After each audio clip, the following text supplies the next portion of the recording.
Welcome to the Dr. Reilly Show.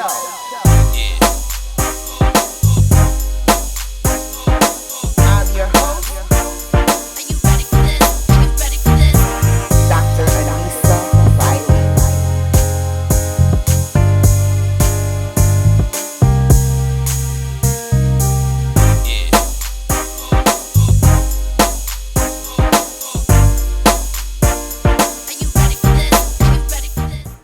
Good evening, good evening, good evening, everyone. Welcome to another episode of the Ask Dr. Reilly Show. My name is Dr. Anissa Reilly. And as you know, this season has been on the west side of the country, in California, in Burbank, near LA, rocking and popping and locking and talking to some fabulous guests this entire season. My next guest is just as amazing, just as fabulous, and as I like to say, fabulosity on deck. So his name is Taje, and as you can see from his shirt, healing is gangsta. Yes. Now, in our community, in our culture, we don't want to talk about healing. We don't want to talk about therapy. We want to do what we've been told for a very, very long time, which is what happens in the house stays in the house. But as we have become smarter, we know that we need to heal and we need to heal now. So, Taje, thank you for coming. Thank you for having me. I appreciate you being here. And I thank Dane for introducing us and letting you be a person on my show today. So this season, Taje, has been about love, Love. I love it. And the way in which I like to start all of my interviews with my guests is to ask them to define the theme word. So what does love mean to you? Ooh, what does love mean to me? Love is such it doesn't get enough credit for its complexity, but because love can go either way, Yeah. you know. But I think love is beautiful because, it's about happiness at the end of the day and caring. And so that's what I would say, happiness, Okay. love. So when you said it could go either way, so went one way with happiness, and then it can go the other way. Give us an example. Meaning, like how I just said, happiness, love can lead to the opposite as well. Sadness, and that can affect your life in a lot of crazy ways if you're not like aware of what's happening and not able to like regulate your emotions when it comes to that. Sometimes you can love the wrong things.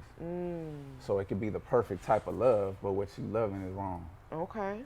So love is very complex. But I think just the path, the struggle for happiness is why I say happiness, because Yeah. I think when people think of love and they initially set out to love something, Yeah. it's because they want to be happy. You know what I mean? So I think it's a beautiful thing. You just have to, like everything else, know what you're getting into. So you use some terms and some phrases, and you explained it in a way that kind of goes along with your profession. So take a moment, please, and let the people know what you do, who you are, and why you're on this show talking about love. Oh, definitely. My name is Taje. I'm a clinical psychologist. I'm also a practicing and registered marriage and family therapist. So I'm pretty deep in this psychology thing. I'm trying to make psychology and therapy not such a taboo subject amongst like our demographic of people, especially that come from traumatic areas like, the neighborhoods that we all grow up in and things like that. I'm really focused on that. Although, I help everybody. I like to help everybody, and I wish everybody well, but that's a special focus of mine because I had to deal with my own trauma and I'm still healing myself. Okay. And I'm glad you said that because I know people are like, marriage and family counselor, marriage and family therapy. Now, people live out of their stereotypes and people live out of their preconceived notions. So when I look at you, or when you all are looking at him, that would be the farthest thing from my mind that you do. So Right. explain your story, because I think you guys would be very interested in how he got to where he is today. Oh yeah, like, a lot of times when people see me, especially if they see me around certain people or certain things, they'll think like I'm rapping. They're like, oh, so you do He's a something weird. rapper. I'll be like, nah, I'm doing this doctor thing. They'll be like, what? I'm like, yeah, I'm from around the way. For people that don't know, I'm from LA. I'm originally from Compton, but I've lived all over LA. And shouts out to cities like Hawthorne and Watts and Long Beach and Gardena and all that. That's kind of like my whole little area right there. But I came up, like a lot of us do in those situations. Single mother. My mom did her best to raise me, but she was out grinding and working a lot to make ends meet. Yeah, make ends meet, and that left me with a lot of time to be out with my other homies who were going through the same thing, and nobody was really watching us, So I kind of grew up, and it wasn't all bad. It was, it was cool, but unfortunately, we got exposed to a lot of, things in the streets, things a lot of us will later engage in, and that creates more trauma. On top of the generational trauma that we're already going through, it's a lot. And then me personally, a lot of people don't know I'm Puerto Rican and Black. My family's from Puerto Rico, and I had my own trauma dealing with that. Like, where do I fit in? And some of the colorism issues that we have within our people. So it was a lot of things that I was going through, along with poverty and later kind of getting involved in the streets myself. I've been locked up. So when I'm talking to somebody that's going through that, I can tell them, some insight. I can give them some insight because I've experienced it. I think that's what makes me very good at what I do, is because I've experienced most of these things myself. I'm a walking anomaly. There's not people like me walking around. Stop that, wait. Say that again. So you are a walking anomaly. Yes. I'm an outlier, basically. And it's nothing that I might have done better than somebody else. Some of it is just luck, God, that I've been able to survive those things. Obviously, I think it has a lot to do with my purpose, but, it's dangerous. I think it has to do all with your purpose. Yeah, absolutely. And so, I try to use those experiences to help people, and it's made me into a pretty good psychologist and therapist. And of course, I want to give a voice to the voiceless, and as far as in the psychology world, we ain't got no voice. Yeah. When I was going through college and I was going through all these years of getting my degrees, again, I didn't come across me. So it was nobody with a blueprint to tell me, like, how do you do this? Or tell me, like, yo, these are the things you might want to avoid in this scholarly world. Because it's a whole different world, and it has its traps. Yeah. Like, the higher you go, it has its traps, and people look at you, especially if they don't understand you. So kind of having to coexist in that world, and then also not forget where I'm from and the things that I set out to do initially. It's a struggle. And that's why I needed to get help myself. Because it can create when you're around these scholarly people and they're telling you these things, you got to remember why you in it yourself, because a lot of the times they're not including those things into their research, into their studies and things like that. So you fully immerse yourself in that, pretty soon you're forgetting about why you're here. There's no research on people like me, but yet we're walking around going through stress and trauma and PTSD, not from a war across the world, but a war that's going on right here. Let me stop you right there. So when you say people like you, let's be very clear for the audience. What do you mean when you say people like you? People like you racially, people like you financially, people like you, what do you mean? All that. All that. Again, I know that, I'm Caribbean. I'm a Black man out here. Okay. At the end of the day, and that comes with a lot. Yeah. And same thing that my brown folks go through, and just people of color in general, the things that we have to face. Not only are we faced with day-to-day trauma of trying to survive, we're dealing with generational trauma. We're dealing with oppression, a systemic system that's built against us. That views us getting educated as a threat. So these are all things that we have to deal with. So not only is this generational trauma from back here affecting you, affecting how you learn, affecting how you how you live, how long you live, but you're also dealing with the day-to-day. Some of us lose people at early ages where death becomes nothing. And I think that impacts the way in which we love, right? Absolutely. When you have all of these traumatic experiences, it takes from you, it shuts parts of you down, and then you're not fully able to give love, or you become cynical towards the happiness that you're searching for, that you discussed at the top of the show. Right. So how do you move past these traumas so you can fully engage in love be loving, and love yourself. Right. Well, I think first of all, going to see if you do set out to get help, Yeah. you know, get somebody that knows what they're talking about. You know, that's a professional on what they're doing, because they'll be able to. Because basically, I said this. I posted a quote that I said, where I don't solve people problems for them. Nah, what I do is I hold a mirror to you, basically, so that you can hear yourself and know what you're feeling, because that's where it starts. Knowing what you're feeling and knowing who you are and what you're seeing in that mirror and how it makes you feel, you know, and trying to come to grips with that. And at the end of the process, you knowing that you've been strong enough to do this and you will be strong enough to do this yourself in the future. That's what I do. You get what I'm saying? So to answer your question, be aware of these things, you know, because what you're talking about is attachment patterns. And when I say attachment patterns, that means how you were with your parents and the people that you looked at as supposed to provide love, you know, whether it's your parents, your aunties, whoever played those roles. However they transmitted whatever they've gone through in life to you is how you gonna see life and how you gonna project things and how you gonna internalize information, which is why generational trauma is the way it is. You get what I'm saying? So first being able to say, you know what, I know something's wrong. That's why healing is gangster. Yeah. Because, you know, and I say, you know, me and Dame talk about this a lot. The most gangster thing you can do is confront yourself. Yeah. It's the scariest thing you'll ever do. Yeah. Because when you're looking at yourself in the mirror, it's like that person looking at you knows you. They know you, and you know you. You know, there's no mask you're putting on. There's no filter, no Instagram. It's not Instagram. This is real. Yeah. So it can get scary, and that's why I commend anybody that goes and gets some help. You know, because you're taking a brave step, a big step, to show your insecurities to yourself. But that's how you heal. So the way you get to the point of loving somebody, because what happens is when you have an insecure attachment pattern, which is basically what that's called. An insecure attachment pattern. Yeah. Because you can have a secure attachment pattern, which means you had people that showed you like the right thing. Yeah.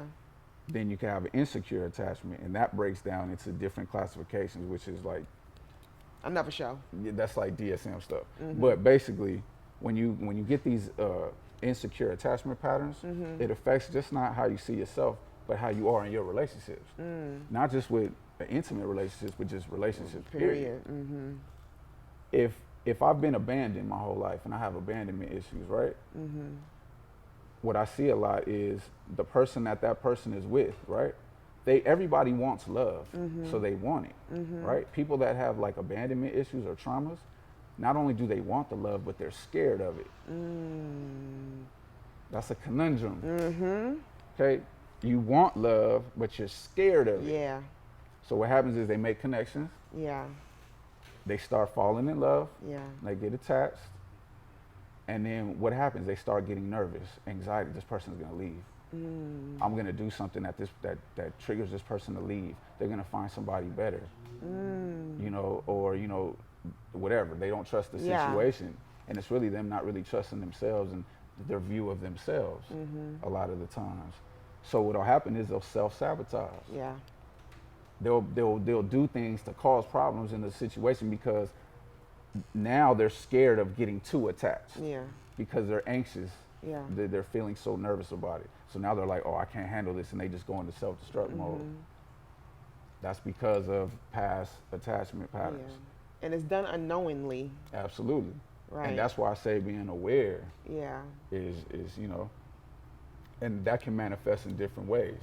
You know, you got the anxious attachment pattern, which I just talked about. Then you got the avoidant attachment pattern, which those are the people who feel they don't need nobody. I don't need nobody. I don't need no man. I don't need no man. So they'll avoid connections, and that might affect their lives in a maladaptive or you know bad way. You know what I'm saying? So yeah, this is why I say you know if you go seek some help. It's good to know somebody that knows these things because it is a science. You know, it's not just me like, you know, I told somebody backstage, I'm not the Wizard of Oz. I ain't got all the answers. You know what I'm saying? But I do know the proper like techniques and things. And the good thing about myself is that for somebody who is like us that knows how it is to come up, you know, how we come up. Yeah. I can tailor make these interventions that might have been made for another type of person. Yeah. Because I've been through what you're going through. I can take these, construct them to where they fit us. Yeah. Not just you, but us, because I'm healing with you. So my question, have you been in love? Yeah, of course. So talk about that. Like, how'd you know and what was it? And are you in love now? Yeah. Yeah. How did I know? It took me a while, because I had attachment issues myself. You know, people, you know, leaving, and or, you know, I've been on my own since I was 15 years old, 16 years old, you know, so, you know, in these streets, not trusting people, you know. I was involved in the business at a very young age, in the street business, and I just learned not to trust people. So that stopped me from a lot, you know, doing things. So when I knew that, when I knew it's real love, I feel like it's real love when that person considers you as much as they consider themselves. Explain.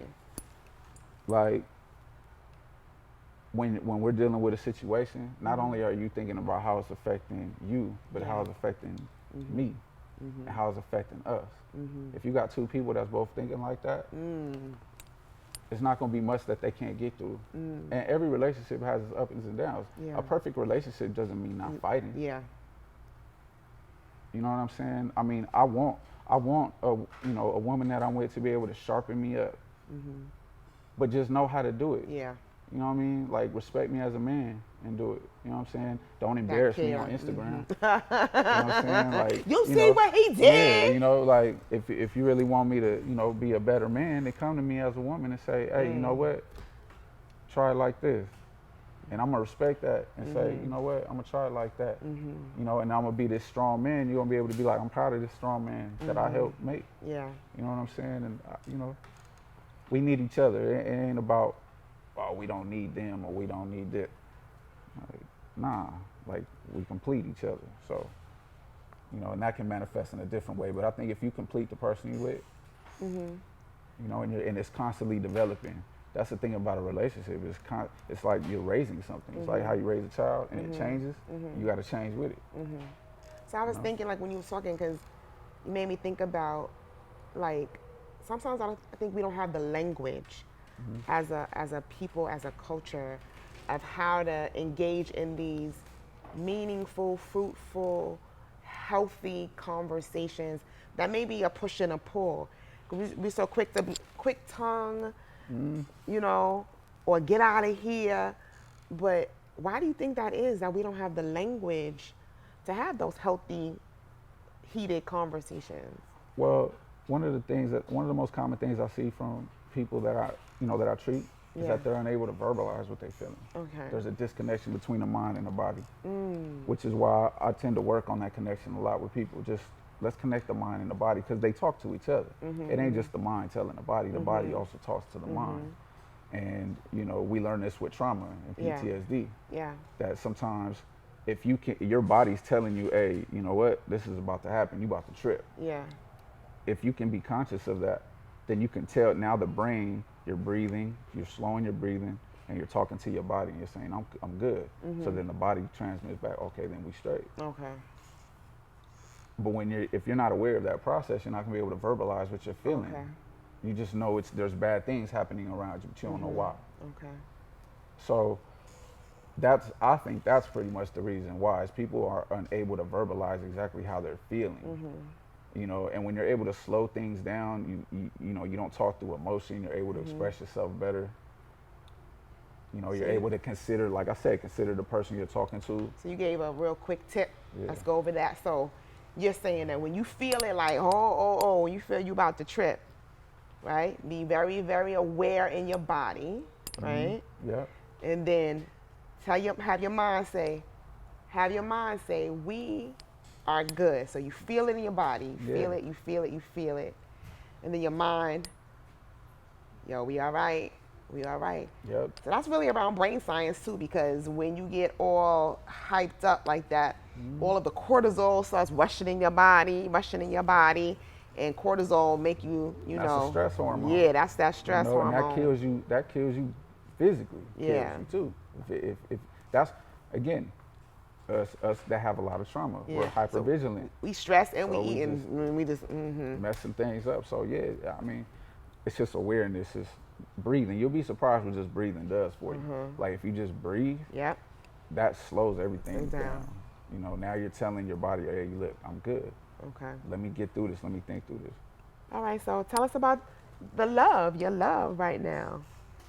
What you mean, like? Like you said, I said, you love. Are you in love? Do you love Oh, yeah, somebody? You loving somebody right now? Yeah, no, I keep mine private. You know what I'm saying? Just because. Super private. You don't show none of us. Yeah, I keep it private because I just feel like I don't knock nothing people do on, like on social media or, Yeah. they show their relationships and things like that. But I like to have something that's like private to me. Okay. And the good thing about us is that we're both like that. Okay. You know what I'm saying? And it just works better. We don't get distracted by the noise. We hold each other accountable for us, Okay. not what other people think should be us. And we deal with it on a certain level like that. And it's king and queen stuff. So, Oh, I see a little smile because I be always watching the smile to see like you talk Yeah. about her or we talk about him. There's a smile come. So Yeah, so again, it's just what fits y'all. Whatever fits y'all relationship. My thing is I don't judge no kind of relationship. yeah. I don't judge the rules in it as long as it's not hurting yourself and it's not hurting somebody else. I've seen a lot of different types of situations, from all different types of monogamy. And I don't judge it as long as both people are happy. And that's just where I am, because that's what it is. You got to be happy with you. Okay. All right. Well, whoever you are out there, I'm glad you're in love. No doubt. Absolutely. Well, as we wrap up, do you have any final words for the audience around love, around healing, around whatever? Yeah, I mean, like I said, healing, facing yourself is the hardest thing to do. So when you're doing that, you're taking the biggest step, and I commend you for that. And the process never stops. I think people get a misconception like, oh, healing is like this destination that you get to. I mean, it's just an ongoing thing. It's like chasing perfection. You just That's keep why going. it's healing. Yeah, so I'm still healing. You're not alone. You're not alone in this. Trust me, there's a lot of people going through a lot of different things, and there's always somebody that you can reach out to. But be aware of the things that's going on around you and within you, and if you can, try to help other people. And if anybody sees this, which they will, and they want to get in contact with you, like how do we do that? How would they do that? You can go to my Instagram at Taje 310. That's at TAJE 310. I have a show called Healing is Gangster on Dame Dash Studios. Yeah. Which we're in the second season of now. And we do this. Yeah. Which is a great thing. So check that out. That'll you'll be able to watch that wherever. Especially at the Dame Dash Network. So. Yeah, look out for that, and I got some projects coming and things like that, different documentaries and things I'm working on. I recently got published. Okay, me too. Yeah. 2 authors in the house. You feel me? All right. So I did that. I got published for a scholarly article that I did about PTSD. Okay. Yeah, so yeah, I'm a published scholar. Imagine that. Yes. You feel me? Healing is the gangster. Yeah, but just don't stop, man. Whatever you're doing, like Nip said, recipes, everything's a marathon. Don't worry about sprinting. Don't worry about where somebody else is at. Just keep on your path. And if you keep doing this, yeah, you're moving. you're gonna get to where you're going. Yeah. And it don't stop, because even when you get to where you're going, you're gonna keep doing this. You know what I'm saying? So Yeah. just be happy, straight up. Well, And thank you for having me. thank you for being here. My name is Dr. Anissa Reilly. This is the Ask Dr. Reilly show. And remember, when you feel it in your body and you feel you're about to blow, recognize it and let your mind say go. Just breathe. And breathe it out. Just breathe. And with that, peace.